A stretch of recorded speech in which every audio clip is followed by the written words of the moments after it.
Most people never really notice the janitor. They rush past, their minds on meetings, coffee, deadlines. But let me ask you, how many times does someone mop your floors for 15 years, only to walk in one day and calmly fire the CEO? That's what happened at Cresswell Holdings, right in front of the board, with a poise you'd swear belonged to someone born for that very moment. They always called her Miss Denise, never her full name, never the name she wanted to be remembered by, just the janitor, a fixture more than a person. Denise Carter showed up before dawn for over a decade, wearing the same faded gray uniform, worn sneakers, and a silence so practiced it was like armor. She'd become almost invisible in those plush carpeted halls. Her presence so constant no one really saw her except maybe when someone spilled coffee or needed a mess cleaned up before the next big meeting.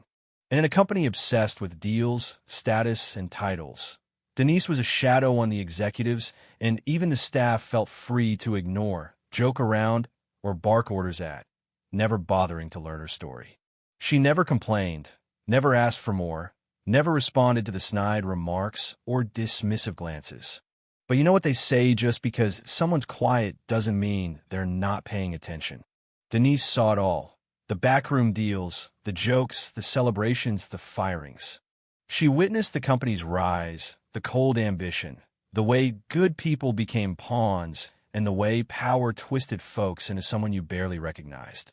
She became so much a part of Cresswell's routine, she may as well have been another piece of furniture until, of course, the day she turned the tables. What nobody realized, what they never even thought to wonder, was that Denise Carter wasn't just some janitor lucky to have a job.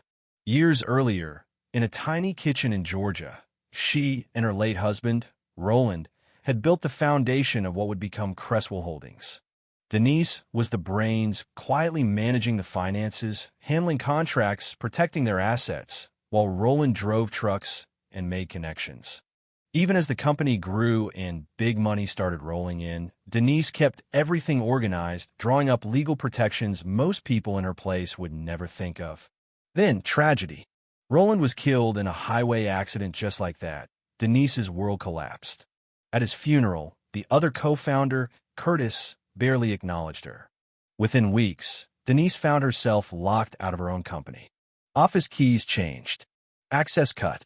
Her name quietly erased from the records. The men who now ran things assumed she'd just disappear. But Denise wasn't built to quit.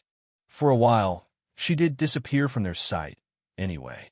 She holed up in a modest apartment, meticulously filing away every legal document, every contract, every shred of proof that she'd been there from the start. Patiently, she waited, keeping her silence, knowing that some battles are won by those who outlast the storm. When a janitor's job opened up at the new Cresswell headquarters, Denise applied under a new name, forged a simple resume, and slipped back into the building, this time as an invisible night cleaner, her greatest weapon now total anonymity. If the people who dismissed her thought she'd vanished, they were wrong. Denise watched, listened. Every night, she noted every abuse, every injustice, every cruel decision that hurt the people on the bottom rung, the janitors, drivers, warehouse workers.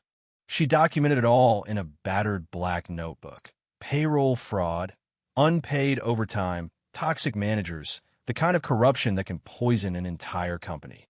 Even as the new CEO, Thomas Wexler, strutted through the halls and slashed bonuses, Denise was quietly gathering the evidence that would one day bring them down. There was a moment that broke the silence for good. Cynthia, a young janitor, collapsed crying one morning. Her son was in the hospital, and HR refused to let her take a single day off. That injustice, so raw and personal, cut through Denise like a blade. She saw her own younger self in Cynthia's, tears, a naive girl who once thought hard work and patience would be enough. That night, Denise called her old lawyer, Elliot. "It's time," she said. She sent him everything. Contracts, audio recordings, payroll files, proof of embezzlement, wrongful firings, every bit of ammunition she'd quietly gathered. With Elliot's help, she triggered a rarely used clause in the company's bylaws, one that allowed her, as the majority shareholder, to call an emergency meeting and demand a vote of no confidence in the leadership.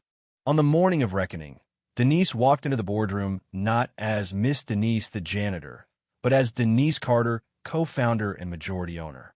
In a crisp navy suit, flanked by Elliot, she laid out the case proof of her rightful ownership, evidence of corruption, and her plan to reclaim the company. Wexler tried to bluster, but security was already on hand. Board members were handed their dismissals. Denise didn't gloat. She simply looked them in the eye and said, "For 15 years, you treated people like shadows. Today, I sweep away the rot." For the first time, the people who'd always looked down on her saw Denise for who she truly was, not a servant, but the backbone of the very company they thought they controlled. The employees, drivers, janitors, office staff learned the truth soon after. Denise didn't sit in a corner office and rule by fear.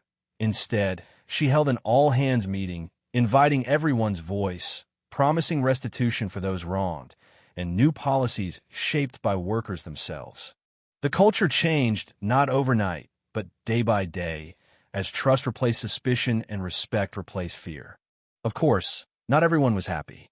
Some of the old guard tried to sabotage her, to spread rumors and doubts.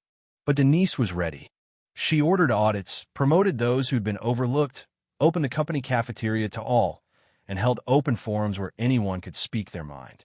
Her actions spoke louder than words, and slowly, the tide turned for good. Still, the question lingered in the air: why wait so long? Why not fight back sooner? Denise always answered with a smile. Justice needs patience.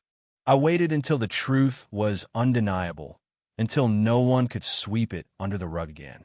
Her journey became the talk not just of the company, but of everyone who heard about the janitor who reclaimed an empire. The final scene? A quiet courtyard gathering, no speeches, just the team sharing laughter and sodas. Alonzo, the old driver now promoted to manager, raised a toast to the invisible ones who were the Real Foundation. Denise, no longer the shadow, but the light, simply raised her glass in return, reminding everyone, never judge by uniform. True worth is measured by heart, by resilience, and by the courage to demand justice. So let me turn this over to you. Have you ever been dismissed because of your job, your background, your appearance? Would you have stayed silent or waited for your moment to act? If you were Denise, what would you have done? Share your thoughts below. Your story might inspire someone else to finally stand up and make their voice heard. And if this story moved you, don't forget to like, share, and subscribe for more tales of courage and redemption. Thank you for listening.